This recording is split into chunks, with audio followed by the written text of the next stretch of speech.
Hey YouTube, this is Rescue Amusement Park Fan 62. It is Tuesday, the 24th of January. So in today's video, I would like to talk about um, the review of Raw Furry. Now, I am going to talk about the good and the bad.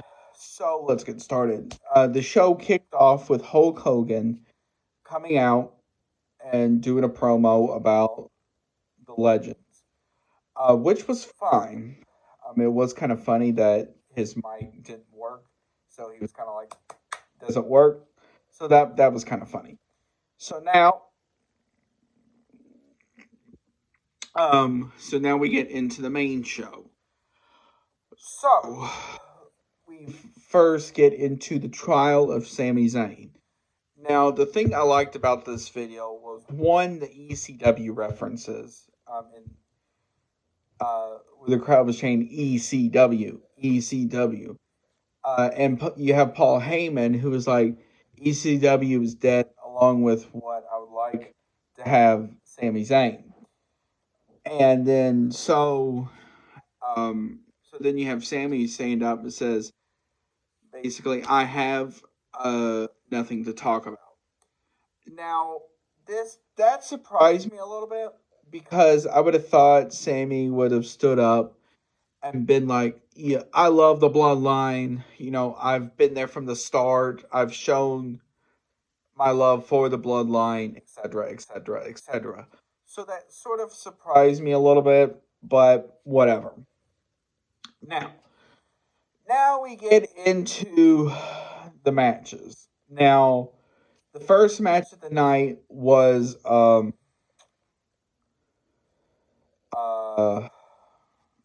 now I will say this as well. Uh I like the fact that they had a lot of the legends on the show, such as like Ric Flair, The Undertaker, and all them. Now, the thing I really wasn't fond of was how they didn't really have much of a women's presence on the show, other than Bianca versus Sonya. That was okay. And then the cage match um, had to get cut short because of the trial of Sami Zayn. I wish they would have done something along the lines of maybe get the match and then have damage control interfere um, or something like that. So that was sort of a letdown. Next, you have the six-person tag match between Imperium with uh, Seth Rollins and two other people. Now that was a good match as well, because it showed the dominance of Imperium along with the styles of Seth Rollins and the Street Profits. That's who I was thinking of. So that was kind of a neat thing. Um, although I really wasn't fond of them having people from SmackDown on the show. I don't know if there just was a lack of not Raw superstars. I don't really know. The next thing is the segment with LA Knight and Bray Wyatt. Now, this was neat because uh, Undertaker was, well, it looked like he was going to come out to his rest in peace thing. So you heard gong, the lights went off, then the board kind of did the moon shot. But then it went to the American Badass thing, which that was a cool surprise. I will say that. And so then you had LA Knight come out and basically talking about how the Undertaker is the past and stuff like that. and then you had Bray Wyatt come out. The cool thing about this was you had no spooky shenanigans other than when he got scared of Bray Wyatt right there. Other than that, there really wasn't much of a spooky shenanigans of that. But the cool part was when the Undertaker was going to chokeslam LA Knight. He pushed him off to Bray Wyatt, and Bray Wyatt did Sister Abigail. So basically, Bray Wyatt passed the torch to, or the Undertaker passed the torch to Bray Wyatt. So that was neat. Um, so then you get into Ric Flair with Charlotte. I liked Ric Flair coming out and saying like the best women's champion of all. You can question that, but besides that part, um, and then you had Charlotte come out talking about how she's a 16-time women's champion. She's been there from the beginning. Uh, so how she's won multiple SmackDown titles, multiple Raw titles. I think one title from NXT. Well, two if you count her run with Rhea earlier.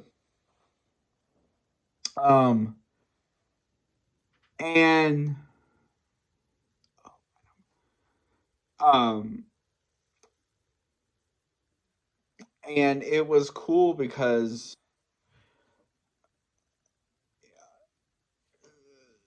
so basically Ric Flair was passing the torch to Charlotte. So then Bianca came out, and I was thinking she was going to be like, "You don't go here," however Bianca says here, and but she's like, she said champ a couple of times, which was fine. Um, but then you had uh,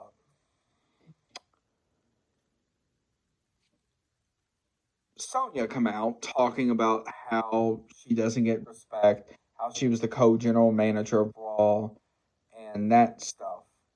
And with Sonya, the problem with her is it's the same crap every time. There's nothing really new with what she says. Now, um, the beginning of the show, I forgot to mention earlier, was for the tag titles, which was between the Usos and Judgment Day. So, this is where it got interesting because at one point in the match toward the end, one of the Usos went down. So, originally Adam Pearce was going to strip them of the titles. So, Sammy basically said, like, there's no need to. I will fill in, and he won with 1D with the other Uso. So, which leads us going into the main event at this point, which is for the U.S. title between Austin Theory and Bobby Lashley. Now, Bobby Lashley did a promo earlier in the night talking about how he's sick of Sammy's Austin Theory's shenanigans, and he's going to win back the title. So the match was fine, like because you had your table spots, you had your all these different spots, which was fine.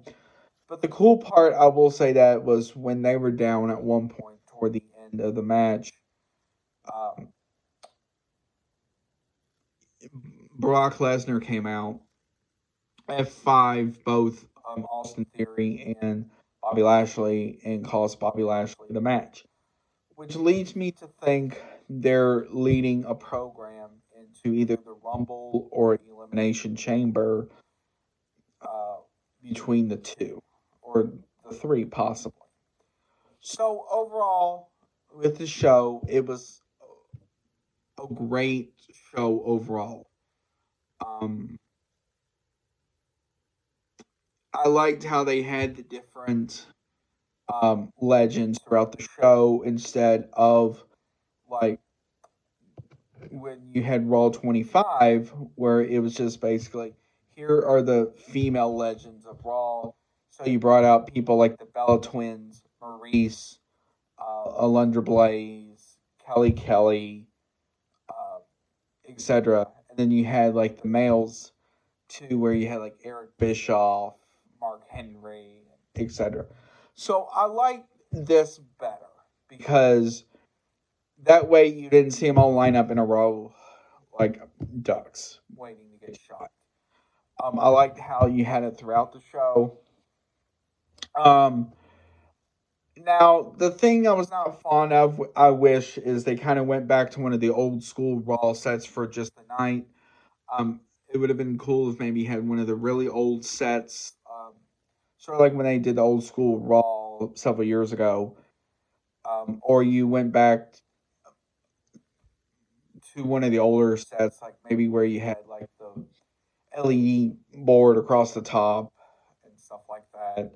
One of the other things I like that they did as well was the fact when they had like some of the older theme songs for Raw. So, for example, they did like "Tonight Is the Night," um, "Burn It Down," and all of them. So that was kind of a neat thing. Overall, um, I really like the show. Um, I do wish they had more of the women's segments on, and maybe more of the women on the show overall. Oh, I forgot to mention as well. Uh, After Bianca won with Sonya Deville, Alexa came on the board. She was looking at a mirror, and she's like, "I don't need Uncle Howdy. I don't need Bray Wyatt. I am the new face of evil. Um, and at the Rumble, I am going to tear your face apart, but I'm going to leave your eyes intact to see me walk out as the new Raw Women's Champion." I like that because she didn't have to go into her full evil shtick. She can just sit and sort of be like, so something like you see on one of those ghost shows where you just don't really know what's going to happen. I really like that because she didn't have to almost like yell into the camera, go into like evil bliss mode and stuff like that. She just kind of looked into the mirror and talked, and then so the camera was pointed at the mirror. So then she turned around and talked as well. So overall, the show was great. I do wish they had some more of the female legends on the show. Other than that, it was a great show overall.